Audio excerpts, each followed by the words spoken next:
Hide and Shriek. Adam Troy Castro. Adam Troy Castro has historically brought the suck to any sport he has ever been coaxed into playing. But he has a little bit more luck as a writer. His short stories have been nominated for 8 Nebulas, 3 Stokers, and 2 Hugos. He has won the Scion for his collaborative novella The Astronaut from Wyoming, written with Jerry Oltian, and the Philip K. Dick Award for his novel Emissaries from the Dead. Adam's current project is a series of middle-grade novels about a very strange but very heroic boy named Gustav Gloom.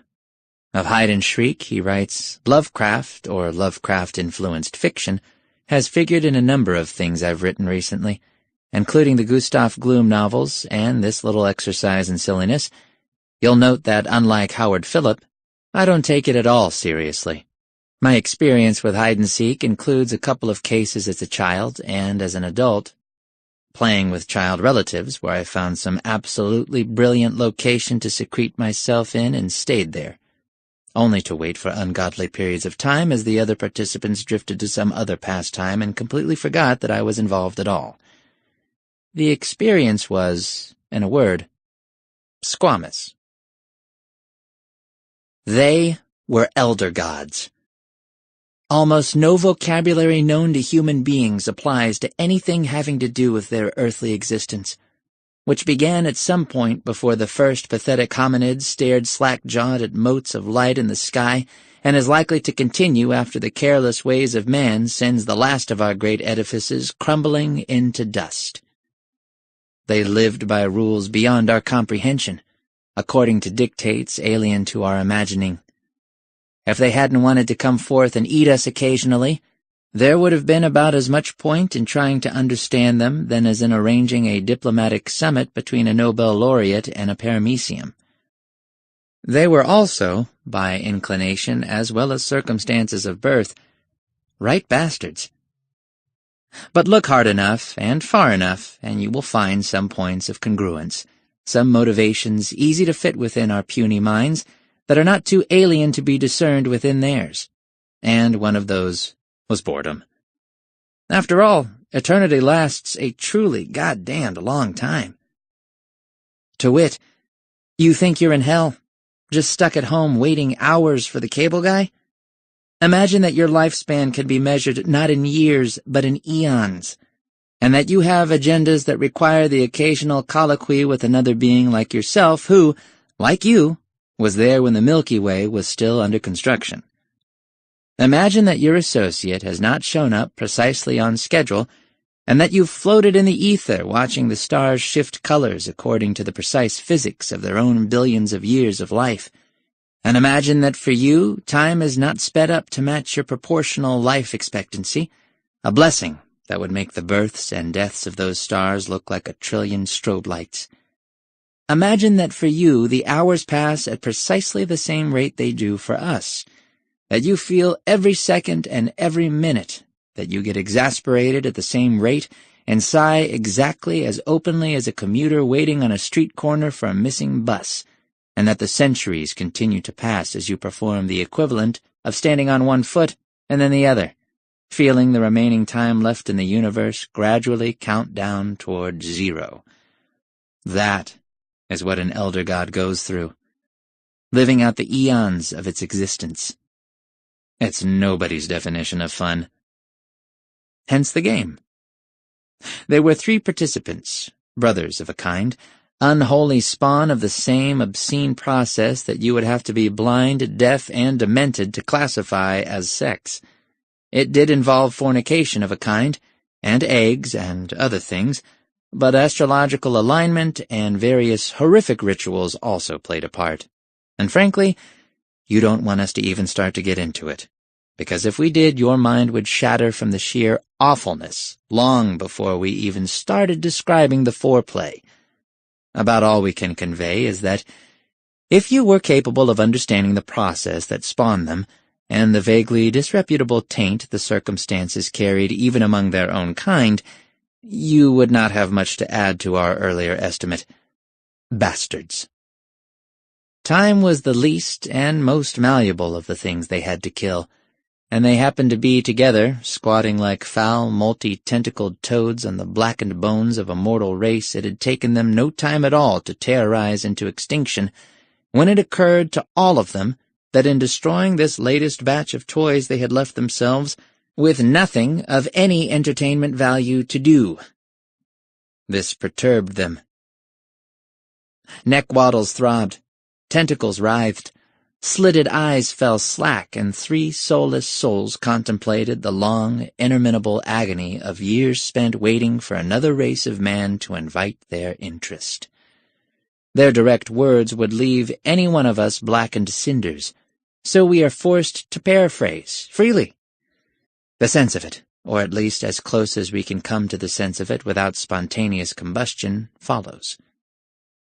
The Logthul, Lord of Flarg, looked glum. "Man, this sucks." The septic breath of all existing foulness replied, "You said it, brother. This really stinks on ice. Why is there never anything to do?" "It's gonna be even worse when we topple the pillars of heaven, dismantle all the laws that give the universe shape, and reduce all of creation to eternal suffering and chaos. There really won't be anything left to do then. That's going to be positively squamous." "I'm not looking forward to it," admitted the septic breath of all existing foulness. "But come on, guys. By the time that happens, we'll be too old for fun anyway. I'm talking about now. All our toys are broken, and it's going to take forever to grow some new ones. I'm bored." The third and smartest of the brothers, who had no name as we understand the term, but was associated by the others with the sound made by a billion damned souls writhing in eternal despair, for sanity's sake, we'll call him Eternal Despair for short, said, "Perhaps we could make a game of it." "What kind of game?" inquired the septic breath of all existing foulness. "Well, we're well past time to indulge in our eons of slumber, right?" The periodic need for eons of slumber was a nuisance, but it was built into Elder God metabolism the same way regular hibernation was built into the life cycle of grizzly bears. Sometimes it was referred to as eons of unholy slumber, which amounted to gilding the lily. The Logthul snarled, "And?" "So let's do this. Let's all find places to hide on worlds where cute little civilizations have started to form. Only this time we'll spread around some clues and portents to alert the apes that we're around. Somewhere." "That's stupid." "So are they," said Eternal Despair. "Don't you see? That's what makes it a game. We're betting on their stupidity, and who among us manipulates it best?" The Logthul and the septic breath of all existing foulness laid their thousands of cold, pitiless eyes upon one another, trading gazes of infinite darkness and infinite malice, which had nevertheless brightened just the slightest bit with an interest that neither one of them had felt until now. They had to admit it. For all their immortal lives, Eternal Despair always had come up with the best games. Games involving prophecies and cataclysms and torrents of gleaming ichor that always ended with entire populations of little things being laid to ruin in the most entertaining manner possible. And this one, even in its earliest planning stages, already promised the kind of resonant, despoiling joys that were always best appreciated by unapologetic stinkers such as themselves. It fell on the septic breath of all existing foulness to prod the smartest of the 3 brothers with an eager, "Go on." "Well," said the smartest brother, "the point would be to lay it on as thick as possible. Be obvious. Make certain that they know if they ever do awaken us, it'll be the end of all things as far as they're concerned, and give them reason to leave us to our rest.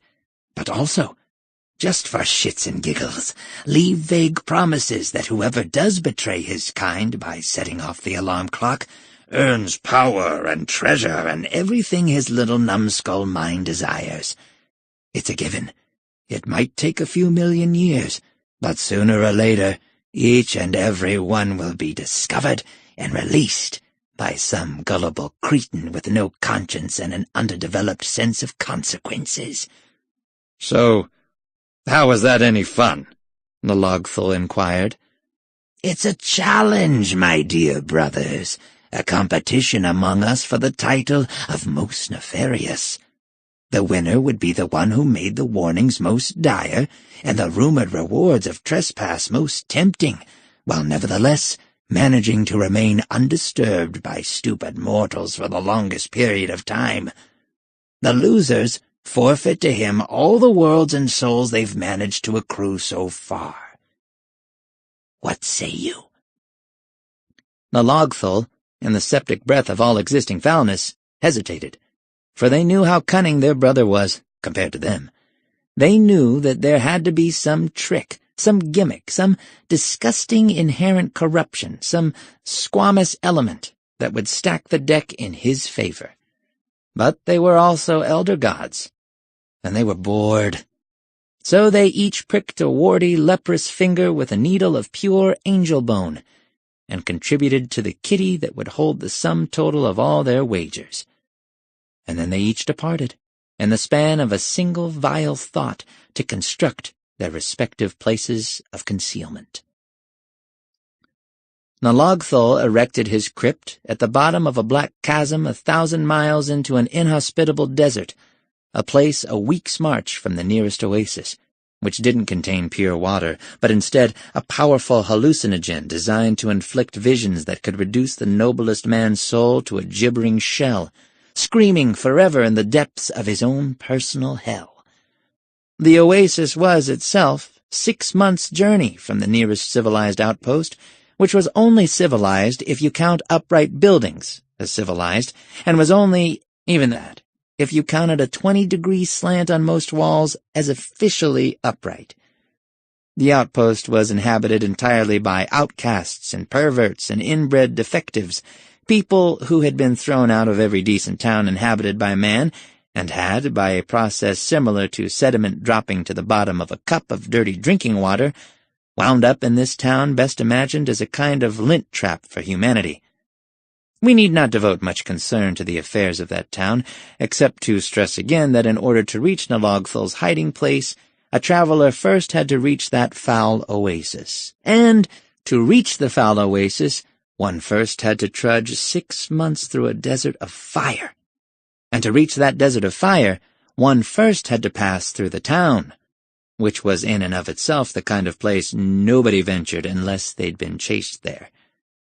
Altogether, it wasn't the kind of journey anybody completed unless they were already mad. Even so, many were the treasure-seekers, parched and ragged after a long ride from the vile flesh pits of the terrible cities that were the closest this entire continent came to civilization, who got as far as the oasis, espied the glittering turquoise waters of the lagoon framed by verdant ferns and gently swaying sunflowers, and thought themselves delivered from a horrible death by thirst. They'd say things like, "I dare say, Carstairs, I thought I was done for, but as soon as I take a sip of this fine bubbling elixir, all of my troubles will be, aye, aye." The aye would of course be the sound the speaker made after he ripped off all his clothes and a great deal of his skin and fled back into the burning sands, shouting nonsensical syllables that translated to complaints that none of his right angles were in any way still perpendicular. At the bottom of that spring, Nalogthul had planted a chest with a lock that fired razor-sharp darts at the forehead of any explorer foolish enough to pop the lid. Inside the chest sat a book reeking of evil. Literally, as in not just smelling bad, but smelling malicious as well, containing secrets that amounted to even more direct routes to Ai-land. Any adventurer foolish or desperate enough to hike that far away from civilization, damned enough to reach the oasis and yet prudent enough to test the water without drinking it, while still managing to get to the chest with his sanity intact, and to somehow devise a way to open it with his forehead intact, then had to figure out that the only page that could be read safely was one secreted in the binding, with the treasure mapped in Alogthol's tomb, and strict words to the effect that waking the sleeping elder god would lead to a life of infinite wealth and power for he who accomplished it, followed by utter ruin and damnation for the rest of humanity. Most people who got that far were sane enough to consider this a rather bum deal, shudder, toss the chest back into the water, and head back to civilized climes. Most of those who remained paused to consider the trustworthiness of a note slipped into a book that drove people crazy at the bottom of waters that drove people crazy, that was itself locked inside a chest that could fire a dart at their heads 1,000 miles from the nearest outpost of civilization. They said, "You know what? This really isn't worth the service." Then they tossed the chest back into the water. Their mothers hadn't raised any idiots.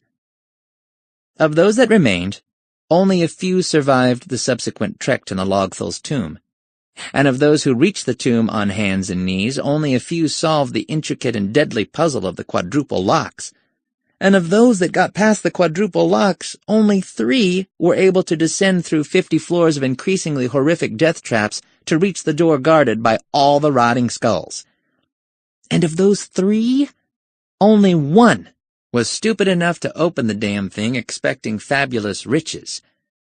His name was not in any language you've heard of, but given how far he'd needed to flee from humanity in order to get that far, and how evil he needed to be in order to even want fabulous riches in a world where he thought everybody else would be enslaved forever, you would not be surprised to discover that it translated as Jerkface. Jerkface had given up everything to get this far. He had spent his youth, his reputation, his family, and his soul tracking down the rumors of a hidden tomb occupied by a sleeping god who could grant him everything, and he now stood before the door, emaciated and bleeding, and covered with scars and naked, but for the one fuzzy slipper the various death traps and pitfalls on the way in had not succeeded in ripping from his body. He wore the expression of a man who could not possibly believe that what lay ahead of him could be in any way worse than the hurdles he'd left behind, which was another reason his fellow human beings called him Jerkface. His utter and complete failure to learn from past experience that there was always another step down, even after rock bottom.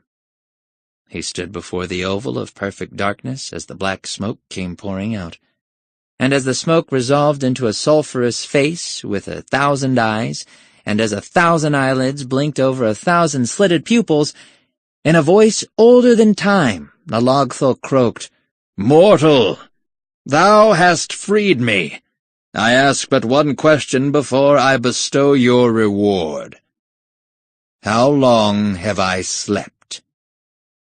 Jerkface had learned the precise period of imprisonment from some hieroglyphics he'd needed to decode on the way down.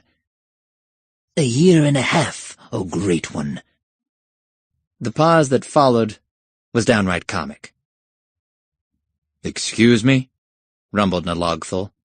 "Did you say 1.5 years?" 1 year, 5 months, 2 weeks, and 3 days. The inscriptions are quite clear on this point.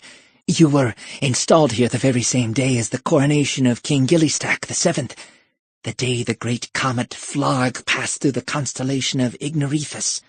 And yes, that was 1 year, 5 months, 2 weeks, and 3 days ago, give or take a few hours, depending on which calendar system you subscribe to. Just under 1.5 years. Alogthol realized then just how inadequate his own contribution to the great game had been, and just how tremendous his humiliation would be when his brothers found out. His rage was for him no more than a snitten still, by all human standards, infinite. His glare made Jerkface's brain matter liquefy and pour in pink streams from his nostrils. As the corpse hit the dusty tomb floor, the irritated elder god coiled his 10,000 tails around his barbed ribs and curled into a ball to weep, knowing that he would not be able to get back to sleep at any point during this millennium, and caring only that, with luck, one of his brothers would wind up as badly humiliated as he had been, so he would not be forever alone in his ignominy. In this way, another 1,000 years passed. And choosing his own hiding place, the septic breath of all existing foulness incorporated an epiphany about the nature of man that his clueless brother Nalogthul had completely missed. This was not necessarily an indication that he was smarter or more perceptive than Nalogthul, though that happened to be true on both counts. It had more to do with the nature of his particular awful presence, as distinguished from his brother's. Nalogthul was, after all, a physical being, with physical attributes, including fangs, heads, claws, tentacles, and several limbs of varying shape designed to shatter the mind of any mortal who ever beheld them. He was a veritable cornucopia of obscene body attributes that looked like a flaming explosion in an anatomy lab and were very well suited to a creature whose immediate response to a mortal interloper was to bite his head off and whose immediate way of dealing with an encroaching civilization was to stomp on it while roaring. These were all perfectly acceptable approaches to a problem. But early in his own development as an elder god, at that point in relative infancy, when creatures like himself got to decide in just what ways they'd offend the very pillars of creation, the septic breath of all existing foulness decided that it was better to embody evil the concept, as opposed to evil the monstrous thing. He decided that he would be the unseen, intangible thing that lurked in corners and made shadows so chilly. He wanted to be the creature who inspired fear by absence rather than presence, the creature who, by having once briefly been to a place, rendered it horrific forevermore, rather than the creature who had to actually hang around in his lair and twiddle his thumb. And so he had become what he was, the vague whiff of corruption that on first sniff smelled like a raccoon had died somewhere behind the walls, that on second sniff led those who perceived him to think that the unfortunate corpse must have been something bigger than a raccoon, on third sniff produced nausea, and on fourth sniff, overwhelming cosmic horror. Okay, so it was a more conceptual thing, which didn't really work for everybody, but he had it down cold. The bottom line is that he was used to subtlety, and well acquainted with hiding. He knew that in any game of hide-and-seek, actual locations placed too little trust in the seeking spirit of humanity. Man's very business was spreading its foul taint from one pole to another. Given a surprisingly short head start, the abominable ape had sought out and colonized the most inhospitable regions on the face of any given planet. He had defied all common sense and built cities on swamps, cities in earthquake zones, cities in places where there was no water and no food. He had walked across frozen wastelands, barely escaped, and returned with peg legs to replace limbs lost to hypothermia, then gone back. There was no point in building a bloody tomb, as Nalogthul had done. No matter how obscure the clues, man would get there within a generation. So the septic breath of all existing foulness had hid himself in obscure innuendo. In a play written by a madman, and only performed twice for kings who immediately slaughtered the actors for their effrontery, he was the foul expression that suddenly passed over the features of a lovely ingenue, which, for one heartbeat, made her look less than human. In a deadly plague that ravaged the brothels of a merchant city known as Caranur, he was a random string of senseless adjectives that appeared well into the delirium of all sufferers, seconds before they expired. Following a baffling fit of madness that overcame a much-beloved priest known for his infinite kindness, he was the precise pattern of blood spatter on the walls behind the mound of worshippers who had arrived first thing Sunday morning to seek that kindly figure's blessing for the upcoming harvest. He was the vinegary taste of cheap wine. He was every horrid circumstance that had ever taken a perfect day and caused it to turn black and brittle on the edges. The thunderstorm that rained down on picnics, the sudden gastric upset that prevented consummation on wedding nights, the way noses wrinkled when an awful stench rolled in from the sea and nobody could explain why. He played fair, he absolutely did, All of these clues and uncounted thousands of others could, if placed together in the proper order and considered with the correct degree of madness while the stars gathered in precise alignment, all come together to suggest a certain fatal suggestion in the mind of a human being. The suggestion would be enough to establish the premise of a certain malignant intelligence behind it all. And that premise would be awe-inspiring enough to imply that the intelligence might be contacted and petitioned, and that implication would be sufficiently irksome to linger, and the nightmares that resulted would be traumatic enough to rip a portal in the barrier between what cannot be and what unfortunately is. And that portal would disgorge a book, and that book, once translated, would provide an incantation, and, well, you get the rest. This was, of course, a rather serpentine way to go about it, but that was the very point of the game, after all. So the septic breath of all existing foulness curled up in his lair, and burbled and spewed and farted, and generally made the air around himself noxious, which was as unpleasant to him as it would be to any of us. But that was the nature he had chosen, which has a lot to say about thinking through all the ramifications of one's life choices before one makes them. He waited. He slept. He played solitaire. He lost track of time. Then he heard the incantation spoken, muffled by the dimensional barriers but still fully clear to his ears, and he manifested on our plane. Dripping acidic saliva, he said, "Hello." The philosopher who had accidentally summoned him looked up, paled, and said, "Shit." The two brothers whose hiding places had proven inferior drowned their sorrows in a place that would make no sense to us, but which we might as well imagine to be a sleazy dive with watered-down drinks and waitresses in dire need of mustache waxing. It wasn't precisely that, of course. Again, we can only perceive these phenomena safely by recasting them in the terms our minds can process without shattering.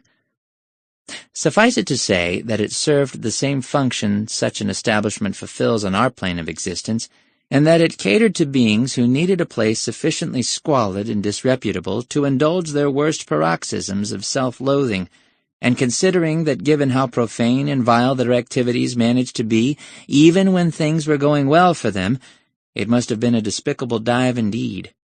You might want to imagine a corner booth with roaches skittering across the sticky table, even if Nalogthal and the septic breath of all existing foulness might have found that particular ambience downright pleasant. In any event, this was not a good place. It was considerably worse than Trenton. Nalogthal threw back his drink, too morose to take pleasure in the way the rightful owner of that beverage blackened and boiled in the process. "He's gonna be intolerable." "He's intolerable already," pointed out the septic breath of all existing foulness. "Being intolerable is what we do." "True, but you know what I mean. The longer he remains hidden, and thus proves he designed his hiding place more cleverly than ourselves, the more arrogant and superior he will prove to be when he slithers forth and discovers just how badly he defeated us. As much as I treasure the thought of millennia free of his infernal snottiness, we have to sabotage him. The sooner we lead some mortal fool to his lair, the less ammunition we leave him with, to trumpet his greatness when he finally does rise again." The septic breath of all existing foulness drew himself back, like an affronted pony. "You're suggesting we cheat?" "Why, yes." The septic breath of all existing foulness gave that all due consideration, which means in practice that he saw the sense of it right away. "Very well, but we shall honor the spirit of the game, and that it must still be a mortal worm who resurrects him. It shall only be our pleasure to, shall we say, goose the odds to lead the fool to where eternal despair hides." "Agreed," said Nalogthal. They shook obscene appendages, and plans were made. Not long afterward, on yet another earth congenial to man, Professor Artis DeGlow stood at a lectern in front of a packed lecture hall, peering at a student body that was there, largely, to laugh at him. The Glow was one of those odd specimens who accrue around certain universities, not out of any great level of academic achievement, but more in the manner that cat hair or lint accumulates in the corner of rooms.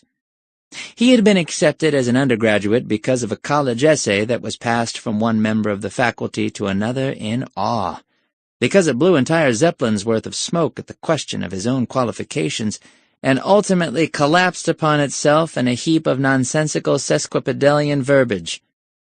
The deciding vote had been cast by the Dean of Students himself, who fervently declared, "We have to enroll this guy." Saner heads never prevailed. The Glow then had proceeded directly from a very odd and demented time as a student, acquiring passing grades in large part only because his theses were so impenetrable and insane that the faculty frequently passed him only out of curiosity over what he was going to do next, to a very long and notorious time as professor, where he somehow achieved tenure in large part because nobody in the administration wanted to be responsible for how spectacularly unprepared he would be for non-university employment. He was, in a very real sense, the institution's pet. And though his duties were largely limited to laboring in his dim basement office on the 3 thick volumes on elder gods he produced yearly, he was by contract required to give a single 3-hour lecture annually, and attending at least one of his incoherent presentations was considered such a rite of passage for undergraduates that they always packed the university's largest hall, jockeying for seats from which they could observe him with the proper degree of dismay and incredulity. He wiped the beaded sweat from a brow like parchment, and wrapped up this year's contribution. "Beings," he emphasized, pointing an index finger. "Incalculable in power, malevolent in intent, gazing upon all the poor achievements of our civilization with pitiless orbs capable of piercing the gossamer veils that reduce the abyss between our world and theirs, to the translucent planes layered in a manner that resembled the phenomenon of pentimento on oil paintings." As he paused for effect, not a single rustle could be heard among the hundreds in attendance. He peered up from his prepared text, and a few of the more nearby members of his audience imagined that they could see the dust of his subterranean office space puff from between his withered lips like clouds. "Thank you." Some of the attendees had to elbow others who had fallen asleep, but once everybody was roused, de Glow received the usual standing ovation. There were, as usual, no questions, which was a good thing, as questions might have provided impetus for another 3-hour lecture. De Glow was left standing at the base of the stadium-shaped lecture hall, trying to align his yellowing lecture notes for better insertion into his briefcase, the only briefcase he had ever used, which had a broken brass lock and was held together by bungee cords. The dust on his spectacles was so thick that his magnified eyes looked like tiny fish trembling at the bottom of twin pools of pus. "Excuse me, Professor de Glow?" De Glow looked up and saw something that he had almost never encountered at any of his lectures: sincere, unfeigned fascination, shorn of obvious irony and spawned from no force other than actual intellectual appreciation. It had been years since he had seen such a thing, and he would have been stunned by it even had it not come from 2 young ladies of alabaster skin and spectacular pulchritude, each more beautiful than the other. This was, of course, an impossible formulation. The phrase, "each more beautiful than the other," was one he'd heard before in reference to other groupings of young ladies, and had indeed appreciated as hyperbolic poetry. But he'd dismissed it as a mathematical impossibility, since no constant, x, here defined as the measurable degree of one's beauty, could be both greater than and less than y, here defined as the measurable degree of the other's beauty, simultaneously. In no rational algebra is x both greater than and less than y. It's a logical impossibility. But once he allowed his gaze to not only flicker from one bright face to the other, but also return for a fresh measurement, he saw that their mutual gloriousness functioned as a feedback loop, wherein x added the value of y to itself, and y then did the same, ad infinitum. He was witnessing an aesthetic asymptotic curve, increasing slope as it accelerated toward the immeasurable ultimate.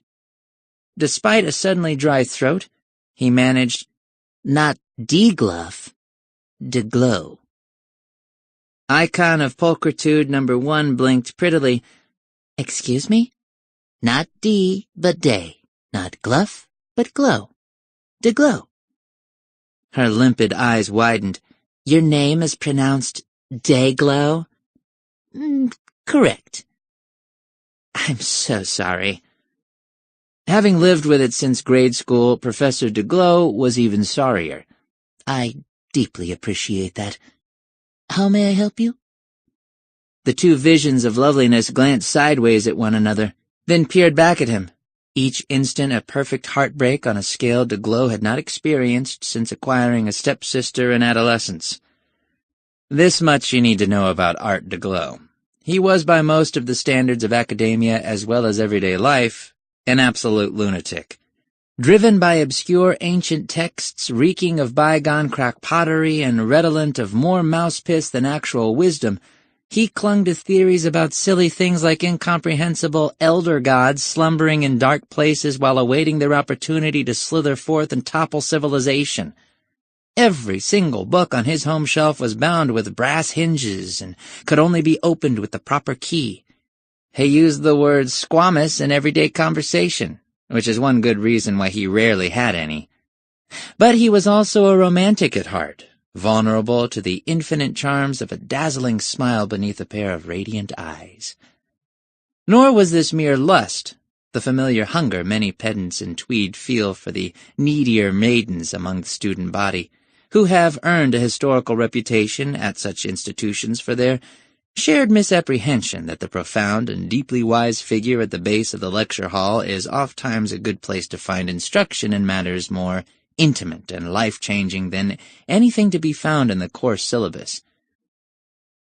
Though not exactly a man of this world, as all of his practical knowledge was limited to the forgotten lore of other spheres entirely, DeGlow had always been aware of such activities among his fellow faculty members and had always prudishly disapproved. No, he had always yearned for true love. He had always dreamed of his Juliet. But the skills required to meet her, let alone win her, were as far beyond him as the operating specs of the Large Hadron Collider were beyond a naked mole rat. He was a romantic, a knight in dust and tweed. There was absolutely no chance of either of these two young ladies requesting a favor that he would not have granted, out of sheer misplaced gallantry. He was, however, totally gobsmacked when the one on the right said, "We believe we can help you." The conversation changed venues to a small but comfortable off-campus apartment that boggled the professor not just because of its capacity to retain sunlight on every surface, even as a torrential electrical storm raged just outside its bay windows, but also by accoutrements that, despite his lifelong inexperience, struck DeGlow as quintessentially, indeed almost ludicrously, female. Among them shelves lined with candles of every conceivable shade and aroma, a silk-shrouded 4-high poster bed piled to Himalayan altitudes with tasseled pillows, and a small menagerie of stuffed animals, some of which bore Valentine-shaped hearts. It was in Gestalt a virtual tsunami of estrogen, piling high in the shallows and rising to terrifying heights before crashing down to plow through any recalcitrant testosterone on land. Somewhere along the way, formal introductions had been completed and the two ladies had provided their names. The one with hair like scarlet fire was named Tammy Nalogthal, a sobriquet she thrice had to repeat for his disbelieving ears before she lowered her splendid lids demurely and explained that she was 1/20th Cherokee and that it was an ancestral word meaning she who dances among the crystal waters. DeGlow found this unlikely, but was not inclined to question it. The one whose raven locks set off a brilliantly white smile, and who had just the faintest taste of bad breath, a possible testament to a tobacco habit not yet in direct evidence, had introduced herself as Septima Fowl. He found that just as unlikely, but was unwilling to question it either. The ladies, who had both slipped into sheer silk camisoles and now knelt side by side on the bed, licking their lips and finding obscure reasons to arch their backs and thrust their secondary sexual characteristics forward, told him that they'd just shared a vacation in Guatemala where Tammy had found a medallion they now wanted the good professor to examine. He managed to hide any disappointment he might have felt over this being all about a dusty old artifact, and removed the magnifying spectacles from his jacket pocket. One short examination later, he said, "Interesting." "How so?" asked Tammy in a logful. "These markings around the rim? I know these runes. They come from a very ancient language native to a trans-Lemurian civilization predating what is normally considered recorded history. Indeed, there's strong disagreement over whether that civilization, or even the alphabet, ever really existed, as most authorities take the position that the cave markings providing us what little we know of its alphabet was just the claw gouges left by a dying rodent as it suffered its final convulsions from food poisoning. I have argued that since the markings comprise hundreds of figures repeated in predictable combinations, this hypothesis only makes sense if it also makes sense to posit a small army of dying rodents, perishing in unison and with identical convulsions in what amounts to a kind of mortality conga line. The archaeological establishment, naturally, took this as a delightful and wholly logical explanation, rejecting my intended sarcasm and with it my insistence that an actual alphabet is involved. Septima Fowl shuddered, not out of fear. "What's it say?" "The language itself has never been translated, unfortunately, but we can divine some clues to the medallion's significance from the bas-relief carving on this side, in which some kind of tentacled monster is depicted showering a priest with gold coins while flames as high as the sky leap from the city shown in the backdrop. The obverse, which looks like a network of rivers feeding together toward an ocean coastline, is clearly a primitive map, and this skull symbol at the place where those rivers converge is clearly a destination. I would presume that the medallion is in a sense an advertisement, offering a vivid come-on of the offered rewards as inducement toward following the directions in the small print." He shuddered and placed the medallion aside, like a plate of food he couldn't finish. "It's an interesting find, but I'm afraid I can't provide much more help than that. I have no intention of buying what this medallion is selling."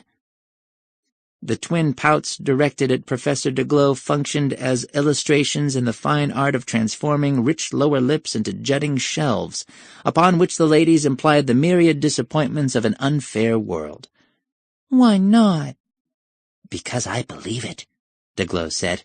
"I think this artifact is genuine, and that the apocalypse it promises in exchange for fleeting material gain is not worth any price.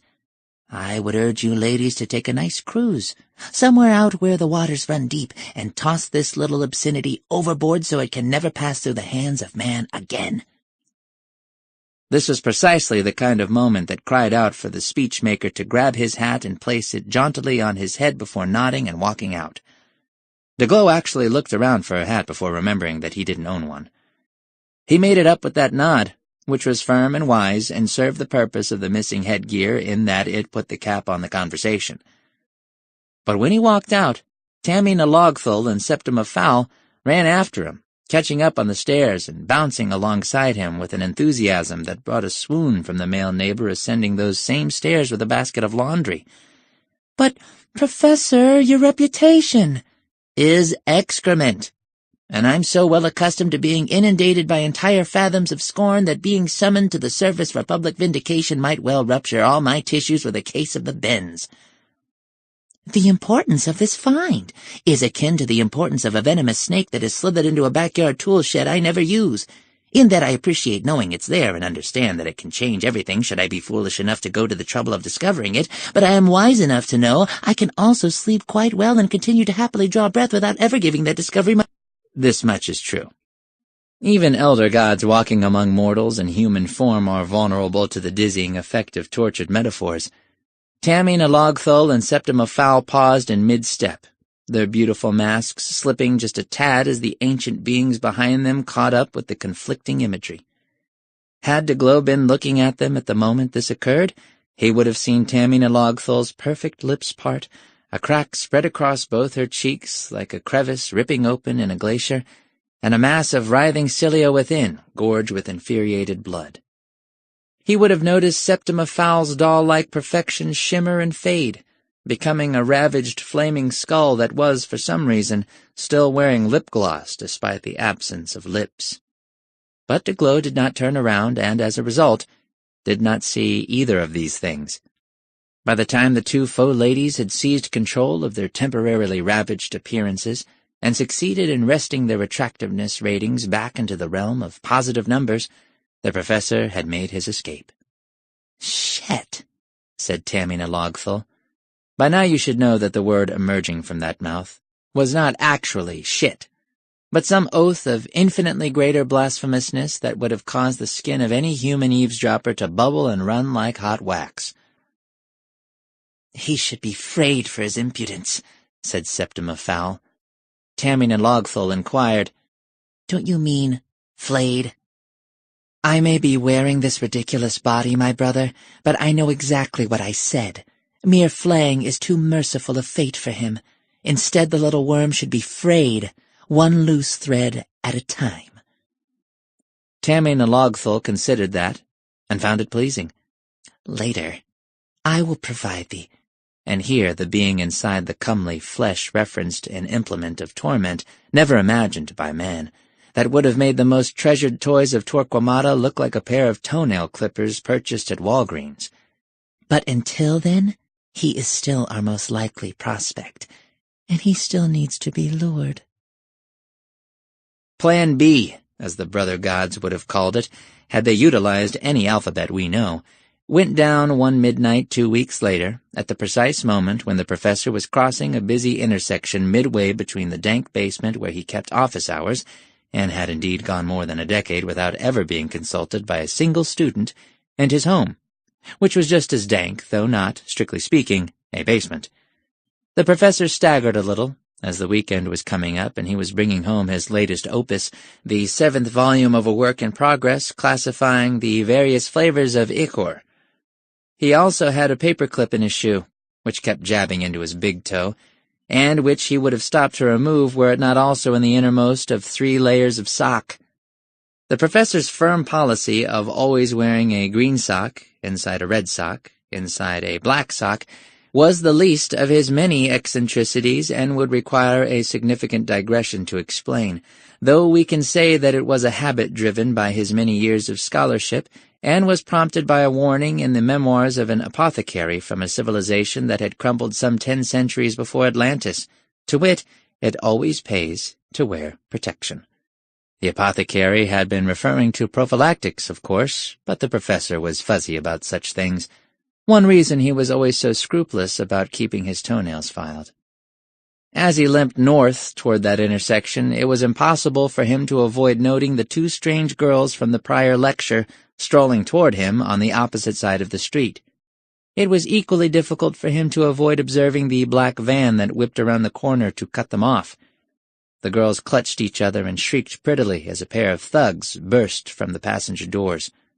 At this point, the word thug is probably leading you to imagine a pair of gun-wielding American hitmen, but no, they were thugs, as in thuggies, as in members of the Kali death cult from 19th century India.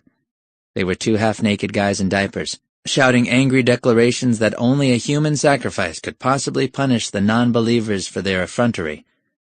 The world of academia being what it is, this was the 4th time the professor had seen something like this happen on campus.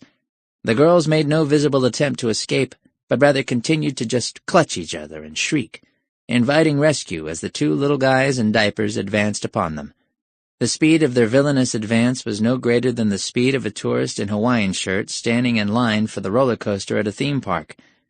It was, in fact, a speed designed to allow the professor to heroically dash across the street and, with a few wild swings, send the cultists flying and rescue the girls from a fate worse than death. The professor rendered this plan unworkable by not dashing across the street to rescue the girls from a fate worse than death, nor did he stir as the 2 guys in diapers each seized one of the girls by an upper arm and tugged her toward the van, still at the speed of a mobility scooter straining to navigate a curb. It wasn't that the professor possessed no streak of heroism. He very well might have. But skilled as they traditionally are at lying, elder gods are crap when it comes to acting, and even worse when it comes to choreographing action scenes. The professor's failure to manifest as hero only made this worse. The scene they had choreographed slowed to a near stop, begging for interruption, until the girls and their supposed kidnappers were all forced to shuffle along like people with 30-pound weights strapped to their ankles. The pathetic cries for help became less, oh God, won't somebody save us?" and more the complaint of actors aware that a scene has completely gone south, but wholly unsure why the unseen director hadn't yelled cut yet. Eventually, when the girls and their thugs had put off their actual departure for as long as they reasonably could, the van doors slammed and the vehicle remained idling at the spot long enough to establish that the key concern of whoever sat beyond the wheel was not a frenzied escape, but the concoction of another strategy that might induce the professor to get involved. After a moment, the van carefully pulled away from the curb, proceeded to cross the intersection, and, in a wholly laughable attempt at simulating a skid, deliberately steered itself toward a light pole. The result was less a crash than a gentle whomp. But it was enough for Tammy and Septima to burst from its doors in tops now ripped to accentuate their cleavage and, running like people who had no idea what to do with their arms, flee toward the professor in the theory that proximity might accomplish what spoon-fed opportunity would not. "Oh my God, Professor DeGlow, thank God you're here. You've got to help us. They know we have the medallion. They want to sacrifice us. Help, help, help. You've got to help." The girls huddled behind the still nonplussed professor, treating him like a tank capable of repelling assaults from vastly superior numbers, even though he was older, smaller, and not nearly the paragon of health and vitality they clearly seemed to be. 3 thugs emerged from the van, which had not suffered so much as a dent from its gentle impact. All 3 looked spectacularly confused and indecisive over what the script was now. One muttered something to the other, who responded with a shrug so clearly what the fuck in its philosophy that it might have been visible from orbit. What the fuck, right? They began waving their daggers and crying, "Blasphemers! Blasphemers!" Halfway across the street, it began to occur to them that the professor was neither advancing nor retreating, and their dagger waves grew half-hearted and almost embarrassed, their cries of "blasphemer," as without heart as the sales pitch of a teenage kid who's been talked into becoming a door-to-door fuller-brush salesperson for the summer. That kid thinks, yes, I know this is bullshit, but at least say so before I get through too much of this, and I'll be out of your hair and on to the next house. These allegedly menacing thugs wore the same expression and conveyed the same attitude. The professor rolled his eyes and delivered his expected line with an equal lack of conviction. "Stop where you are." Comma, not exclamation point. "These girls are under my protection." Comma, not exclamation point. "To get them, you'll have to go through me." Period, and full stop, with not one syllable uttered at any register more frenetic than the deeply bored. This completely unmanned the thugs, who on cue shouted, "Aye!" and "Flee, my brothers!" and the rest of that rot before piling back into the van and, judging from the noticeable delay before they pulled away, scrupulously fastening their seatbelts. Tammy Nalogthal threw her arms around the professor and smothered him with kisses, proceeding with the pretense that he had just pulled off the bravest thing she'd ever seen. "Oh, Professor, you saved our lives. But what will we do if they come back?" He gently disentangled himself. "Young lady, I have spent the past 2 weeks fantasizing about the 2 of you, but please don't think I am as big an idiot as you're treating me." That display was downright pathetic. But look," Septima wailed. "Our clothes are ripped and everything." "Yes, I see that. I also see how artfully they're ripped. I'm insulted when people who seek to con me don't put on a better show than that. I gather that I'm now supposed to buy that the 2 of you have become the targets of some vile international death cult because you toyed with forces beyond your ken, and immediately drop everything I'm doing to follow you to Ecuador, or wherever you claim to have found that medallion." "We said Nicaragua," said Tammy Nalogthal. "No," said the professor, mildly, but with the finality of a slamming door. Actually, you said Guatemala. Feel free to see me during office hours. Tammy Nalogthul and Septima Fowl gaped as he stormed off, having resisted their blandishments not just once, but twice. "He should be filleted," said Septima Fowl. "Not flayed or frayed, but—" "Oh, shut up," said Tammy Nalogthul. They returned to their lair to gnaw on a frat boy's leg as they discussed their remaining options. The final and most apocalyptic act in this clash of wills took place a week later, during the professor's scheduled office hours, in what was until that point reliably the very quietest and most uneventful room on campus. The girls didn't show up and offer him their undying gratitude. They didn't appeal to his sense of male gallantry. In fact, they didn't even show up as girls, mostly. Instead, they manifested, not quite as large as life, but certainly larger than they had manifested so far, their eyes burning embers and their lips dripping cocktails of pus and maggots. Perdition's flames rose from their shoulders. Their otherwise still perfect breasts, bared for the occasion, now displayed the faces of past damned souls, gibbering in madness, where other ladies have areolas. This was a rather off-putting feature. Professor DeGlow, who had been sitting behind his desk, poring through many a volume of forgotten lore, slammed the latest on the stack with a force that sent clouds of dust billowing from its antique pages. "Ah, here we go. Seduction failed. Appeals to your intellectual curiosity failed. Appeals to your sense of chivalry failed. Now we shall appeal to your sense of fear. You shall help us free our sleeping brother and end our game, or you will know torments lasting 10,000 lifetimes." "Aha," said Professor DeGlow. "That is what this is all about? A game?" "The rules of the game we have played with our brother required him to be found, without assistance, by an unwitting mortal. We have already broken those rules by plying you with blandishment after blandishment. We intended to preserve the game in spirit by luring you to the tomb in Nicaragua." "Guatemala," the professor said.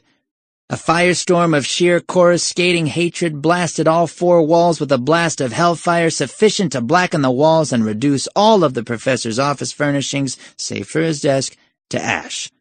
"Whatever." "My word. It certainly looks bad for me." "It looked bad for you from the very moment we turned our omniscient eyes in your direction. However, you have tried our patience and exhausted our enthusiasm. So, we wisely forego the infinite series of frustrations that would no doubt accompany any attempt to shepherd you toward the original intended site of your destruction. Our dearest wish now is only for this stupid wager to be over. So we have looted the tomb, extracted the accursed chest ourselves, and now place it before you. Your sole responsibility is to open it. Our brother will know that we cheated, but that is a small price to pay, just to be done with this bullshit."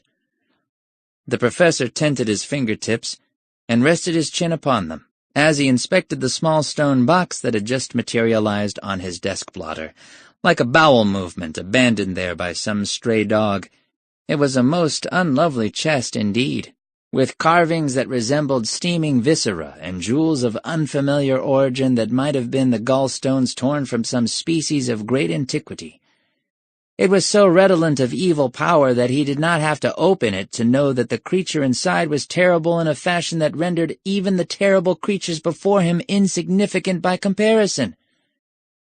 "And that bullshit," he inquired, "that you seek to be done with, and that you would in fact make sure you were done with once your brother was released, would include my life, my civilization, my world, my species, everything we have ever striven for or sought to build?" "Correct." "Then no." The two entities before him combined into a single vision so blasphemous that any true heaven beholding it would have turned all of creation into a single container of bleach. "Foolish mortal, Mortal, yes. Foolish, perhaps. Stupid, no. I may be a crackpot, but I am also a very intelligent man. And it strikes me that what I hear from you is the true source of bullshit in this room. You dare! Please. The game cannot be about drawing some random mortal man to some buried tomb where your sleeping brother awaits, because there are easier ways for two seductive women to get gullible males to follow them to the ends of the earth. Nor can it be about opening this pathetic box, which is such a simple artifact that any human being other than myself could have pried it open at any time. No. In either case, were that all this was about, you could have reacted to my prior refusals by shrugging your then pretty heads and finding some more tractable target for your wiles. But you haven't, and so it strikes me that you must then need me, and only me, as your ally, for some reason central to your purpose. From there, it is just a short logical leap to the realization that the most secure hiding place is not some little casket of stone, but the power of sheer human obstinacy. Your brother does not lie secure beneath earth or stone or any lock that can be opened by a key. He would have been found long ago if that were so. He lies behind my own initially instinctive and now wholly reasoned refusal to help you. It is the greatest of all possible hiding places, and I tell you now, it shall remain secure. For I now believe I was built by him to refuse you. And refuse you I always shall. Nalogthul and the septic breath of all existing foulness raged, their fury growing far too great to be bounded by such a mortal space. The building above caught fire and was reduced to an ashen skeleton. The campus became a blackened crater miles across, forever toxic to any who would ever dare to cross its outer rim. The professor's tweed suit vaporized, and he remained where he sat, just as Tweedy when naked, blinking at the fury of two spoiled gods, while remaining untouched by their tantrum. Are you quite done? You are an insignificant human gnat. Significance, he said, can be measured by the ability to affect powers greater than yourself. A microscopic blood clot is hardly insignificant when it induces a fatal stroke in an emperor. I am far below you in aggregate power, but clearly above you in influence, and therefore hardly insignificant by any standard.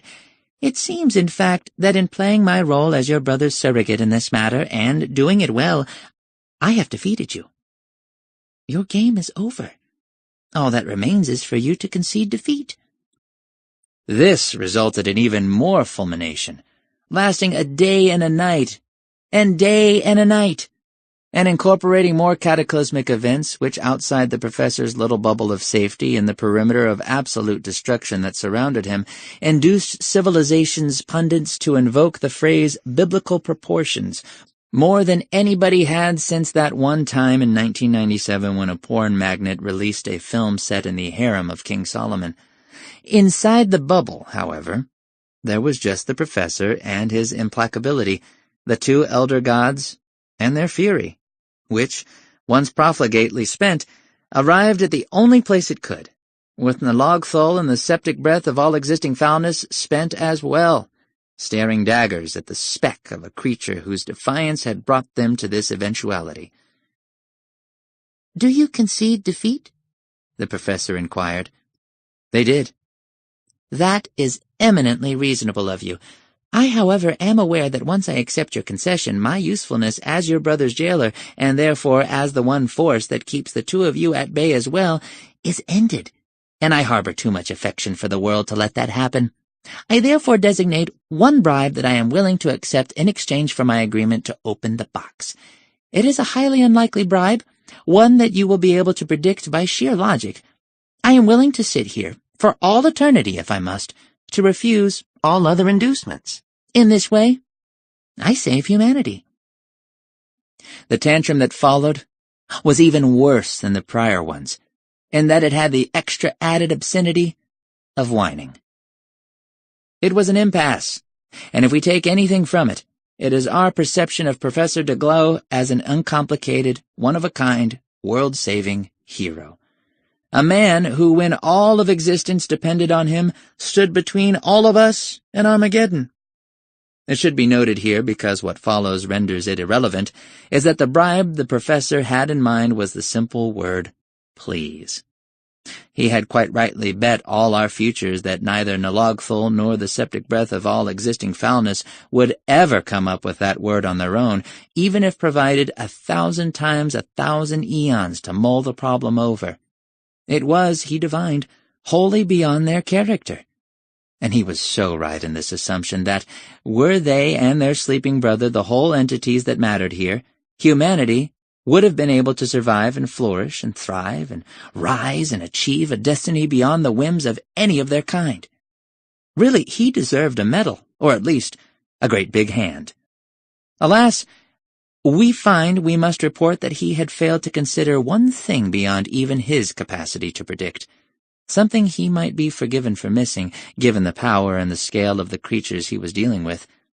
For him, it manifested as a sight that made his eyes boil in their sockets, and his brain dribble out of his ears, a shape of infinite complexity and infinite awfulness, congealing in the air behind the two elder gods he had stymied, a creature who was to them what a whale is to the tiniest minnow. He was shattered and gibbering before his mind could put together what he had learned from them, that they were siblings, and that they were playing a game, and point out with cold and pitiless logic that among men as well as elder gods there is a certain class of creature known for getting bored and making up games, a class of creature looked over by another who can be trusted to come running whenever a game gets out of hand. So we're sorry to have to tell you this. We really are. But the last thing Professor DeGlow saw before his heart burst and darkness was loosed upon the earth was Mommy coming to make sure everybody was playing nicely.